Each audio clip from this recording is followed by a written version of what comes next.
pertemuan kita kali ini kita akan membahas mengenai zaman prasejarah berdasarkan geologi dan arkeologinya, yang dimana zaman prasejarah dibagi menjadi beberapa zaman. Nah, untuk itu Bapak akan membagi kalian menjadi beberapa kelompok, yaitu untuk bangku sebelah kanan yaitu kelompok 1, dan untuk bangku sebelah kiri yaitu kelompok 2. Nah, sebelum kita melanjutkan sesi diskusi terkait materi, kalian bisa temukan dan mencari referensi dari buku paket serta handphone kalian masing-masing. Nah, yang dimana pada akhir kegiatan diskusi nantinya, Bapak akan meminta perwakilan dari kelompok kalian untuk mempresentasikan hasil diskusinya masing-masing. Jadi, untuk itu, tolong kalian kerjakan diskusi ini dengan sungguh-sungguh bersama dengan rekan-rekan kelompok kalian. Nah, mungkin ada yang ingin bertanya? Tidak, Pak.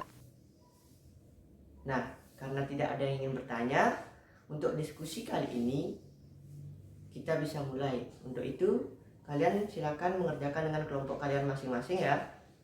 Baik, Baik, Pak. Pak. Baiklah, Bapak ingin bertanya untuk kelompoknya Yoga, sudah sampai mana?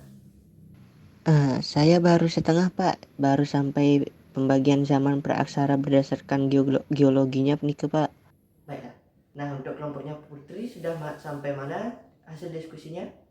Untuk kelompok saya tinggal membuat kesimpulan saja, Pak. Oke, kalau begitu Bapak akan memberikan sedikit waktu tambahan untuk kalian. Silakan lanjutkan untuk mengerjakan diskusinya.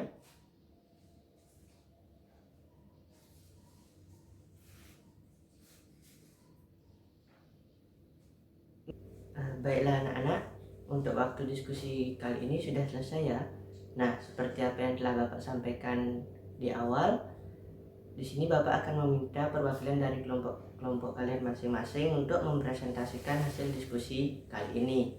Nah, untuk itu mungkin dimulai dari kelompoknya Yoga. Untuk kelompoknya Yoga, silakan maju ke depan.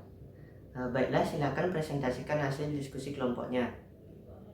Baik, di sini saya akan mempresentasikan terkait pembagian zaman praaksara berdasarkan arkeologinya, yaitu yang dibagi menjadi 2 zaman, yaitu zaman batu dan zaman logam. Nah, untuk zaman batu itu dibagi menjadi 3, yaitu zaman batu tua, zaman batu madya, dan zaman batu muda.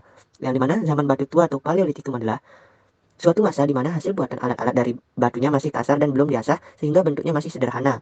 Yang kedua itu zaman batu madya atau mesolitikum, yang dimana zaman batu madya merupakan masa peralihan di mana cara pembuatan alat-alat kehidupannya lebih baik dan lebih halus dari zaman batu tua. Misalnya Babel atau kapak Sumatera. Yang ketiga itu zaman batu muda, yaitu zaman batu muda merupakan suatu masa di mana alat-alat kehidupan dibuat dari batu yang sudah dihaluskan, serta bentuknya lebih sempurna dari zaman sebelumnya. Misalnya kapak persegi dan kapak lonjong.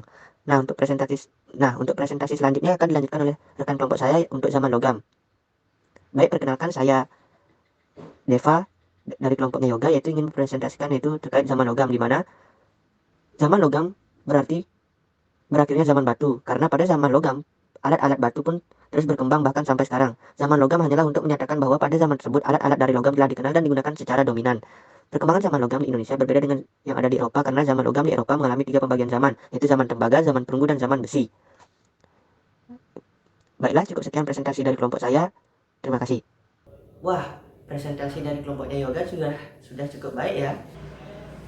Baiklah, untuk kelompoknya Yoga, silakan kembali ke tempat duduknya masing-masing. Nah, selanjutnya akan dilanjutkan oleh kelompoknya Putri. Untuk kelompoknya Putri, silakan maju ke depan untuk mempresentasikan hasil diskusinya. Perkembangan zaman prasejarah menurut geologi pertama Arkeozoikum adalah zaman tertua dalam sejarah perkembangan bumi yang berlangsung kira-kira 2500 juta tahun yang lalu. Kedua, Paleozoikum. Pada masa ini terjadi penurunan suhu bumi sehingga mulai muncul kehidupan binatang-binatang kecil seperti bakteri dan binatang bersel satu. Ketiga, Mesozoikum disebut juga zaman sekunder atau zaman reptil. Keempat, Neozoikum adalah masa bumi sudah stabil dan kehidupan semakin berkembang. Zaman Neozoikum dibagi menjadi 2, yaitu pertama, zaman tersier, binatang besar mulai berkurang dan muncul binatang menyusui seperti kera dan monyet. Kedua, zaman kuarter, mulai muncul manusia purba.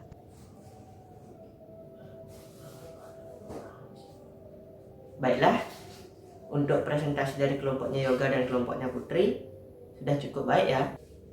Baik, mungkin dari kalian ada yang ingin bertanya.